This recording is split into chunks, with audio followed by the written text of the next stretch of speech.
ഇനി നമ്മളെ അൽബയാനൊന്ന് ശരിയായി കളയാം. നമ്മളെ നാദാപുരത്തൊന്ന് പാട്ടുപാടിയ മൗലവി ഉണ്ടല്ലോ, മൂപ്പര് നല്ല തട്ടുകല്ലിട്ടിട്ട് കാര്യമായിട്ട് ചോദിക്കാണ്, ഇതൊക്കെ ഇത് പറയാനുണ്ടോ? എന്ത് പറയാനാ? ഒരു കമ്മിറ്റിയെ ഏൽപ്പിച്ചാൽ തന്നെ തകരാറില്ല എന്ന് ഞങ്ങൾ പറയുന്നതല്ല. 1952 സമസ്തയുടെ ഔദ്യോഗിക മുഖപത്രമായ അൽബയാനിലാണ് എഴുതിയിട്ടുള്ളത്. അന്നതിന്റെ പത്രാധിപർ ആരാണ് എന്നൊക്കെ അതിന്റെ മുഖചിത്രത്തിൽ, അതല്ലെങ്കിൽ മുഖ പേജിൽ തന്നെ, അതിന്റെ കവർ പേജിൽ തന്നെ നിങ്ങൾക്ക് സ്ക്രീനിൽ നിന്ന് വായിച്ച് മനസ്സിലാക്കാവുന്നതാണ്. അപ്പൊ ഇങ്ങനെ ചെയ്യുന്നതായാൽ വളരെ പ്രയോജനകരമായിരിക്കും എന്നാണ് 1952 പറയുന്നത്. ഇപ്പോൾ കാന്തപുരം മുസ്ലിയാർക്കും അദ്ദേഹത്തിന്റെ അനുയായികൾക്കുമൊക്കെ ഇത് ഇസ്ലാമികമല്ല, ഇതുകൊണ്ട് സക്കാത്ത് വീടുകയില്ല എന്ന് പറയുവാൻ എന്ത് പ്രമാണമാണ് പ്രത്യേകിച്ച് നിങ്ങൾക്ക് കിട്ടിയത്? ഇത് നിങ്ങൾ സമൂഹത്തോട് വിശദീകരിക്കണം. നിങ്ങൾ വിശദീകരണം നൽകേണ്ടത് ആ അൽബയാൻ നിങ്ങൾ പിൻവലിക്കുന്നുവോ, അല്ലെങ്കിൽ അൽബയാനിൽ അങ്ങനെ ഇല്ലെന്നാണോ? ഇല്ലെങ്കിൽ അതിന്റെ എന്താണ് അതിന്റെ യഥാർത്ഥ വശം എന്നും നിങ്ങൾക്ക് പറയാമല്ലോ. അതേപോലെ തന്നെ അല്ലെങ്കിൽ ഉണ്ട്, പിന്നീട് അൽബയാനിൽ അത് തിരുത്തിയിട്ടുണ്ട് എന്നാണോ? ഞങ്ങളുടെ ശ്രദ്ധയിൽപ്പെട്ടിട്ടില്ല. നിങ്ങളത് തിരുത്തിയിട്ടുണ്ടെങ്കിൽ അങ്ങനെ പറഞ്ഞോളൂ. അതല്ല, അത് ഞങ്ങൾ അംഗീകരിക്കുന്നില്ല എന്നാണോ? എങ്കിൽ അങ്ങനെയും പറയാം. എന്ത് പറയാനാ? സുബ്ഹാന ജല്ല ജലാലു. മൗലവിമാരോട് പറയട്ടെ, നിങ്ങള് ഇരുട്ടോട്ട് ഓട്ടടക്കാതെ പോണ്ട. അതിലെന്താ ഉള്ളത്? അതൊന്ന് വായിച്ച പ്രശ്നം തീരുമല്ലോ. അതിലുണ്ടോ സക്കാത്ത് പിരിച്ചെടുക്കാം എന്നതിലുണ്ടോ? കമ്മിറ്റി ഉണ്ടാക്കി സക്കാത്ത് പിരിക്കണം അല്ലേ പിരിച്ചെടുക്കാം എന്ന് അതിൽ ഉണ്ടോ ഇല്ലേ? ഉണ്ടെങ്കിൽ അത് പറ. അതുണ്ടെങ്കിലല്ലേ നമ്മളെ വിഷയമുള്ളൂ. അതിലുണ്ടോ? അതെന്താ സംഭവം കേട്ടോളി. സക്കാത്ത് അഥവാ നിർബന്ധദാനം, PA അബ്ദുള്ള മൗലവി മട്ടന്നൂർ. ഇതെന്താണ്? സക്കാത്ത് കൊടുക്കണം, അത് നിർബന്ധമായും കൊടുക്കണം. അതിനു വേണ്ട സഹായം എല്ലാവരും കൂടി ചെയ്യണം. സഹായം എന്ന് വെച്ചാൽ പൈസ സഹായിക്കല്ല, വേണ്ട സംവിധാനം. ഇതാണ് ഈ ലേഖനത്തിന്റെ ആകത്തുക. ഞാൻ വായിച്ചു കേൾപ്പിക്കാം. ഇസ്ലാമിലെ അതിപ്രധാനമായ ഒരു സൽക്കർമ്മവും അതിന്റെ മൂന്നാമത്തെ ഫർളുമായ സക്കാത്തിനെ സംബന്ധിച്ച് വിവരിക്കുകയാണ് ഈ ലേഖനോദ്ദേശം. ഇപ്പൊ ലേഖനം എന്തിനാ? ലേഖനം ഫർളായ സക്കാത്തിനെ കുറിച്ച് പറയാനാണ് ലേഖനം, അല്ലാതെ കമ്മിറ്റി ഉണ്ടാക്കി പിരിക്കണമെന്ന് പറയാനല്ല ഈ ലേഖനം എഴുതി തന്നെ. ഇനി അതിലുള്ള എന്താണെന്നും കൂടി വായിച്ചാല. സ്ഥാനമാനങ്ങൾക്കും, ഇതിലുള്ള വേറൊരു ഭാഗമാണ്, സ്ഥാനമാനങ്ങൾക്കും അനാവശ്യ സംഗതികൾക്കും പണച്ചാക്കി കെട്ടഴിച്ച് ചൊരിയുന്ന നമ്മുടെ ധനികന്മാരും മുതലാളിമാരും അള്ളാഹു കൽപ്പിക്കുന്ന സക്കാത്ത് കൊടുക്കുന്ന പക്ഷം ഇങ്ങനെ കഷ്ടപ്പെടുന്ന ആളുകളെ കാണുവാനുള്ള നിർഭാഗ്യം നമുക്കുണ്ടാവുകയില്ലായിരുന്നു. അപ്പൊ പണക്കാര് സക്കാത്ത് കൊടുക്കാത്തതാണ് ഈ പാവപ്പെട്ടവർക്കൊക്കെ ബുദ്ധിമുട്ടുണ്ടായത്. ഇനി ഇതിൽ പറയുന്ന കാര്യം കൂടി, നബി സല്ലല്ലാഹു അലൈഹി വസല്ലമയുടെയും ഖുലഫാഉൽ ഇസ്ലാമിന്റെയും കാലങ്ങളിൽ വിളവുകളും സ്വത്തുക്കളും പരിശോധിച്ച് സക്കാത്ത് കണക്കാക്കുവാനും അത് വസൂലാക്കുവാനും ഉദ്യോഗസ്ഥന്മാരെ നിയോഗിക്കുകയും പിരിച്ചു കിട്ടുന്ന സംഖ്യ ബൈത്തുൽ മാലിൽ പൊതു ഭണ്ഡാരത്തിൽ ശേഖരിക്കുകയും അതിന്റെ അവകാശികൾക്ക് നിയമാനുസൃതം വീതിച്ചു കൊടുക്കുകയുമായിരുന്നു പതിവ്. ഇപ്പൊ ആർക്കും തർക്കമില്ലല്ലോ. എനിക്കോട്ടെ, എന്നാൽ ഇന്ന് നമുക്ക് അങ്ങനെയുള്ള ഇസ്ലാമിയത്ത് ഹുക്കൂമത്ത് ഇല്ലെങ്കിലും ഓരോ ദേശക്കാരും യോജിച്ചുകൊണ്ട് മുഖ്ലിസുകളായ ഉലമാക്കളും വിശ്വസ്തരായ പൗരന്മാരും അടങ്ങിയ ഒരു ജംഇയ്യത്ത് കമ്മിറ്റി രൂപീകരിച്ച് ഇസ്ലാം നിർദ്ദേശിക്കുന്ന അതേ രൂപത്തിൽ അവകാശികൾക്ക് വിതരണം ചെയ്യുന്നതായാൽ അത് വളരെ പ്രയോജനകരമായിരിക്കുന്നതാണ്. ഇവിടെ കമ്മിറ്റി സക്കാത്ത് പിരിവെടുക്കുന്നു, വസൂലാക്കുന്നു എന്നത് എവിടെ? കമ്മിറ്റി സക്കാത്ത് വാങ്ങിക്കൊടുക്കാന്ന് എവിടെ? അല്ലെങ്കിൽ ചെയ്യുന്നേ അത് ഇവിടെ ഈ ഉദ്ധരണിയിൽ എവിടെ? ഒന്നുകൂടി വായിക്കാം കേട്ടോളി. വിശ്വസ്തന്മാരായ പൗരന്മാരും അടങ്ങിയ ഒരു ജംഇയ്യത്ത് കമ്മിറ്റി രൂപീകരിച്ച് ഇസ്ലാം നിർദ്ദേശിക്കുന്ന അതേ രൂപത്തിൽ, ഇസ്ലാം നിർദ്ദേശിക്കുന്ന രൂപത്തിൽ അവകാശികൾക്ക് വിതരണം ചെയ്യുന്നതായാൽ അത് വളരെ പ്രയോജനകരമായിരിക്കുന്നതാണ്. അല്ലാതെ അവരിൽ നിങ്ങോട്ട് വാങ്ങാന്നുള്ള വാചകം ഇവിടെ ഉണ്ടോ? അതില്ലല്ലോ. വ്യക്തികൾ തന്നെ തങ്ങളുടെ സക്കാത്ത് ശരിയായ വിധത്തിൽ വിതരണം ചെയ്താലും മതിയാകാതെയല്ല. പക്ഷെ അത് പലപ്പോഴും നടക്കുന്നില്ല.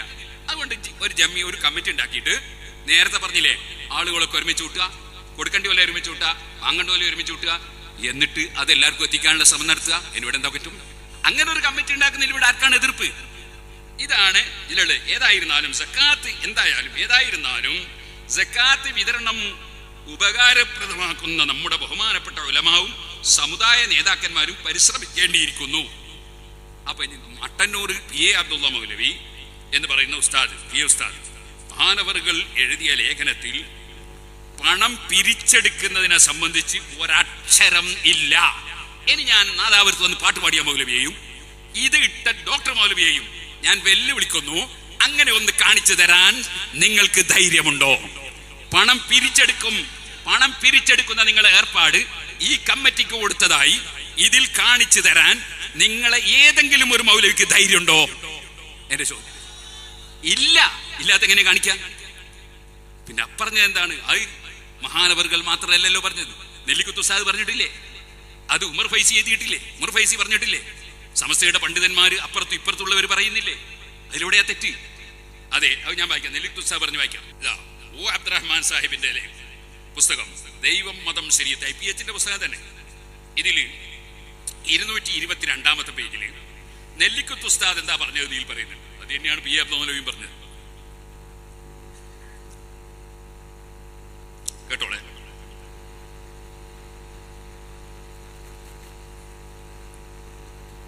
ചോദ്യം: ഒരു പ്രദേശത്തെ മുതലാളിമാരെ എല്ലാം സംഘടിപ്പിക്കുക, പ്രദേശത്തെ ദരിദ്രരായ 15 ആളുകളുടെ ലിസ്റ്റ് തയ്യാറാക്കുക, ഈ വർഷത്തെ സക്കാത്ത് അവർക്ക് കൊടുക്കാമെന്ന് ധാരണയിലെത്തുക, സക്കാത്ത് മുതൽ കമ്മിറ്റി വാങ്ങാതെ, ശ്രദ്ധിക്കണേ, സക്കാത്ത് മുതൽ കമ്മിറ്റി വാങ്ങാതെ വ്യക്തി നേരിട്ടു നൽകുക. ഇങ്ങനെ മുതലാളിമാരുടെ സക്കാത്ത് ഒന്നിച്ച് അർഹരായവർക്ക് ലഭിക്കുമ്പോൾ, ഒന്നിച്ച് വാങ്ങല്ല, ഒന്നിച്ച് കൊടുക്കല, ഓരോരുത്തരായിട്ട് കൊടുക്കുകയാണ്, എല്ലാം കൂടി കിട്ടുന്നത് ഒന്നിച്ച് അർഹരായവർക്ക് ലഭിക്കുമ്പോൾ ഉപകാരപ്രദമായ വഴിയിൽ ഇറക്കാനാവും. അടുത്ത വർഷം വരുമ്പോൾ ഇവരെ സക്കാത്ത് നൽകുന്നവരാക്കാൻ കഴിയും. ഇത് തുടർന്നാൽ കുറച്ചു കാലത്തിനുള്ളിൽ ദാരിദ്ര്യമുക്ത പ്രദേശം സൃഷ്ടിക്കാൻ കഴിയും. കമ്മിറ്റിയുടെ കയ്യിൽ കൊടുക്കുന്നത് കൊണ്ടുള്ള ദുരൂഹത നീക്കാനുമാകും. അവരുടെ കയ്യിൽ കൊടുക്കുന്നില്ല, അപ്പൊ ദുരൂഹത ഉണ്ട്, നീക്കാനുമാകും. കാശ് കയ്യിൽ വാങ്ങാത്ത, കേട്ടോളെ, കാശ് കയ്യിൽ വാങ്ങാത്ത സക്കാത്ത് കമ്മിറ്റി ഉണ്ടാക്കാൻ മുന്നോട്ട് വരാൻ ആരുണ്ടാകുമെന്നതാണ് പ്രശ്നം. നിങ്ങൾക്ക് അങ്ങനെ സക്കാത്ത് കമ്മിറ്റി ഉണ്ടാക്കാൻ കഴിയോ? മൗലവിമാർക്ക് കാശുകൾ വാങ്ങരുത്, സക്കാത്ത് കമ്മിറ്റി ഉണ്ടാക്കുക. സക്കാത്ത് ശരിക്ക് കൊടുക്കേണ്ടവർ കൊടുക്കുകയും കിട്ടേണ്ടവർക്ക് കിട്ടുകയും ചെയ്യാൻ പറ്റുന്ന ഒരു കമ്മിറ്റി ഉണ്ടാക്കാൻ മൗലവിമാരെ കിട്ടുമോ? കിട്ടൂല. കാരണം അന്നേരം അവർക്ക് വിണങ്ങാൻ കഴിയൂല, അപ്പൊ അവർക്ക് മാധ്യമം നടത്താൻ കഴിയൂല, പ്രബോധനം നടത്താൻ കഴിയൂല. എനിക്ക് കേട്ടോളി. ബാക്കി കാശ് കയ്യിൽ വാങ്ങാത്ത സക്കാത്ത് കമ്മിറ്റി ഉണ്ടാക്കാൻ മുന്നോട്ട് വരാൻ ആരുണ്ടാകുമെന്നതാണ് പ്രശ്നം. അതിന് തയ്യാറാകാത്ത സക്കാത്ത് കമ്മിറ്റിയുടെ ആത്മാർത്ഥത ചോദ്യം ചെയ്യപ്പെടേണ്ടതാണ്. അല്ലെ, പൈസ വാങ്ങാതെ ഒരു സക്കാത്ത്, നമ്മളെ ഹജ്ജ് കമ്മിറ്റി ഇല്ലേ, അതെന്താണ് മറ്റുള്ളവർക്ക് സൗകര്യം ചെയ്യുക. അതുപോലെ സക്കാത്ത് കൃത്യമായ നിലക്ക് കൊടുക്കാനുള്ള സൗകര്യത്തിന് കമ്മിറ്റി ഉണ്ടാക്കാൻ മൗലവിമാർക്ക് എന്തേ കിട്ടാത്തത് എന്നാണ് ചോദിക്കുന്നത്. ഇനി കേട്ടോളി. സുന്നികൾ സക്കാത്ത് കമ്മിറ്റി ഉണ്ടാക്കാൻ അറച്ചു നിൽക്കേണ്ടതില്ല. എന്തിന്? പണം പിരിക്കാനല്ല, പണം കിട്ടേണ്ടവർക്ക് കിട്ടാനും അതുപോലെ തന്നെ കൊടുക്കേണ്ടവർ കൊടുക്കാനും, പൈസയ്ക്ക് വീശി വാങ്ങാനല്ല. ഇനി കേട്ടോ, മുതലാളിമാർക്ക് സക്കാത്തിന് അർഹരായവരെ ചൂണ്ടിക്കാണിച്ചു കൊടുക്കാനും അവർക്ക് സക്കാത്ത് നൽകാൻ പ്രേരിപ്പിക്കാനും അർഹരുടെ ലിസ്റ്റ് തയ്യാറാക്കാനുമൊക്കെ SSFകാർക്ക് ശ്രമിക്കാവുന്നതാണ്. നെല്ലിക്കുത്ത് ഇസ്മായിൽ മുസ്ലിയാർ റിസാല വാരിക 2003 നവംബർ 28 പ്രതികരണം. ഇതിന്റെ പ്രതികരണമാണ് ജമാഅത്ത് ഇസ്ലാമിയുടെ ആൾക്കാരോട് ചോദിക്കുന്നത്. അപ്പൊ ഇത് റിസാലയിൽ നെല്ലിക്കുത്ത് ഉസ്താദ് 2003 നവംബറിലേ പറഞ്ഞതാ. പൈസ വാങ്ങരുത്, പൈസ നിങ്ങൾക്ക് അധികാരമില്ല, കമ്മിറ്റിക്കാർക്ക് അധികാരമില്ല. ഞാൻ നേരത്തെ ഖുർആനും ഹദീസും ആയത്തും ഇമാമികളും ഒക്കെ ഉദ്ധരിച്ച് ഞാൻ പറഞ്ഞു. പൈസ വാങ്ങാതെ സക്കാത്തിന് സൗകര്യം ചെയ്യുക. ഇതാണ് പി എ അബ്ദുള്ള മുസ്ലിയാർ അവർകൾ എഴുതിയത്. എന്നാൽ പി എ അബ്ദുള്ള മുസ്ലിയാർ അവർകൾ എന്നത് എഴുതുമ്പോൾ മൂപ്പർക്ക് 29 വയസ്സാ, ചെറുപ്പക്കാരനാണ്, കേൾക്കണം. എന്നാൽ ആ എഴുതിയത് തന്നെ ആളുകൾ തെറ്റിദ്ധരിക്കുമോ എന്ന് സമസ്തയിലെ ഉലമാക്കൾക്ക് അന്നൊരു ധാരണ വന്നു. ഏതുപോലെ ഇമാം സയൂത്ത് റളിയല്ലാഹു അൻഹു ഇമാം ഫാക്കിഹാനിയുടെ ഒരു ഉദ്ധരണിയെ സംബന്ധിച്ച് സൂചിപ്പിച്ചിട്ടുണ്ട്. അതിപ്പോ വിഷയത്തിൽ കിടക്കാൻ സമയമില്ലാത്തതുകൊണ്ട് ഞാൻ പറയുന്നില്ല, കാരണം അത് കണ്ട് ജനങ്ങൾ തെറ്റിദ്ധരിക്കുമെന്ന് വിചാരിച്ചിട്ടാണ്. അങ്ങനെ വന്നതുകൊണ്ട് അന്ന് 29 വയസ്സാണ് ബഹുമാനപ്പെട്ട പി എ ഉസ്താദിനുള്ളത്.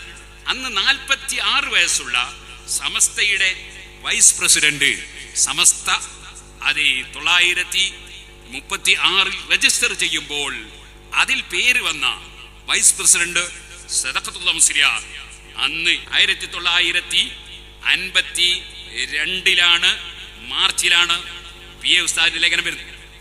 ഏപ്രിൽ കഴിഞ്ഞ് മെയ് മാസത്തിൽ ബഹുമാനപ്പെട്ട സദഖത്തുള്ള മുസ്ലിയാർ അന്ന് ഹിദായത്തുൽ മുഅ്മിനീൻ, അന്ന് 2 മാസികൾ സുന്നികൾ, അതിൽ ലേഖനം എഴുതി. സക്കാത്തിലും കമ്മിറ്റി പ്രസ്ഥാനമോ KK സഖ്മുലി ഖാദി വണ്ടൂർ വൈസ് പ്രസിഡന്റ് സമസ്ത കേരള ജമിയത്തുൽ ഉലമ. അതിൽ നിങ്ങൾക്ക് കാണാം ഓരോ ദേശങ്ങളിലും കമ്മിറ്റി രൂപീകരിച്ച് ആ കമ്മിറ്റി മുഖേന സക്കാത്ത് വിതരണം ചെയ്യുകയാണ് വേണ്ടത് എന്ന ഒരു പുതിയ വാദം വാസ്തവത്തിൽ അങ്ങനെ പറഞ്ഞിട്ടില്ല. അതിൽ പറഞ്ഞ സക്കാത്ത് കമ്മിറ്റി മുഖേന സക്കാത്ത് വിതരണം ചെയ്യാന്ന എന്ന് പറഞ്ഞാൽ അതിനാവശ്യമുള്ള പണിയെടുക്കാന്ന മനസ്സിലാക്കിയത്. അനുസരിച്ച് പറയാണ്, ചിലർ ഏറ്റുപാടി തുടങ്ങിയിരിക്കുന്നു, അത് ശരിയാവുകയില്ലെന്നും ഇമാമിങ്ങൾ നിശ്ചയിച്ചിട്ടുള്ള നിയമത്തിന് വിപരീതമാണെന്നും മറ്റ് പലവക ദോഷങ്ങൾ വന്നുകൂടുന്നതിനെയും വിവരിച്ചുകൊണ്ട് ഖലീഫയോ ഖലീഫ നിശ്ചയിക്കുന്ന ആമിലീങ്ങളോ നിയമപ്രകാരം ഇന്ന് കമ്മിറ്റി പിരിച്ചാൽ ആവുകയില്ലെന്നും മറ്റും കാണിച്ചുകൊണ്ട് ബഹുമാനപ്പെട്ട Samastha Kerala vice president KK കസ്കമലി അവർ അയച്ചു തന്നിട്ടുള്ള ഒരു സുദീർഘമായ ലേഖനത്തിന്റെ ആദ്യ ഭാഗം മാത്രമാണ് ഇത് മെയിലുള്ളത്. ഇതിന് ശേഷം അത് ജൂലൈയിൽ അതിന്റെ ബാക്കി ലേഖനം വരുന്നു. അതിൽ വിശദമായിട്ട് അതിനെ സംബന്ധിച്ച് എഴുതുന്നു. അപ്പോ ഇവിടെ ജമാഅത്ത് ഇസ്ലാമിക്കാരുടെ പരിപാടി നമുക്ക് നടപ്പാക്കാൻ പറ്റൂല എന്ന് കൃത്യമായിട്ട് അതിലെഴുതുന്നു. ഞാൻ അതും കൂടെ ഒന്ന് വായിച്ചു തരാം. ഇന്നു ശർഈയായ ഗവൺമെന്റ് ഇല്ലാത്ത സ്ഥിതിക്ക് സക്കാത്ത് വീതിക്കുവാൻ കമ്മിറ്റികൾ രൂപീകരിക്കേണ്ടതാണെന്നും ആ കമ്മിറ്റി മുഖേന സക്കാത്ത് വിതരണം ചെയ്താൽ മാത്രമേ സക്കാത്ത് കൊണ്ട് ഉദ്ദേശിച്ച ഫലം സാധിക്കുകയുള്ളൂ എന്നും ആണ് മൗദൂദികളുടെ വാദം. അവർ ഹിജ്റയുടെ 2ഉം 3ഉം നൂറ്റാണ്ടിലെ ഇമാമുകളെയും അവരുടെ ഫിഖ്ഹ്, ഖുർആൻ വ്യാഖ്യാനം മുതലായ സ്വീകരിക്കാത്തവരുമായതുകൊണ്ട് അവരുടെ ഈ വാദത്തെ പറ്റി ആശ്ചര്യപ്പെടാനില്ല. അറിഞ്ഞിട്ടോ അറിയാതെയോ മൗദൂദികളുടെ ഈ വാദം ഏറ്റുപാടുവാൻ നമ്മളിൽ നിന്ന് ചിലർ തന്നെ പുറപ്പെട്ട് കാണുന്നതിനാണ് ആശ്ചര്യം. വാസ്തവത്തിൽ അങ്ങനെ ഒരു വാദത്തിലേക്കാണോ പോകുന്നത് പേടിച്ചിട്ടാണ് സദഖത്തുൽ മുസ്ലിയാർ ഇത് എഴുതിയത്. വാസ്തവത്തിൽ പി എ ഉസ്താദ് അവറുകൾ സംഖ്യ പിരിക്കുന്ന കാര്യം പറഞ്ഞിട്ടേ ഇല്ല. മറിച്ച് നെല്ലിക്കുത്ത് ഉസ്താദ് പറഞ്ഞതുപോലെ കൊടുക്കാനുള്ള സംവിധാനം അതുണ്ടാക്കുന്നതിൽ കമ്മിറ്റി പ്രവർത്തിക്കാം എന്നേ പറഞ്ഞിട്ടുള്ളൂ. അതുകൊണ്ട് അത് പിടിച്ചിട്ട് സുന്നത്ത് ജമാഅത്തിന് ഒരു പഴയ മാസിക എടുത്തുകൊണ്ട് വന്നിട്ട് അങ്ങോട്ട് കശക്കി കളയാന്നൊന്നും ഒരു മൗലവിയും വിചാരിക്കണ്ട. അങ്ങനെ അതിലില്ല.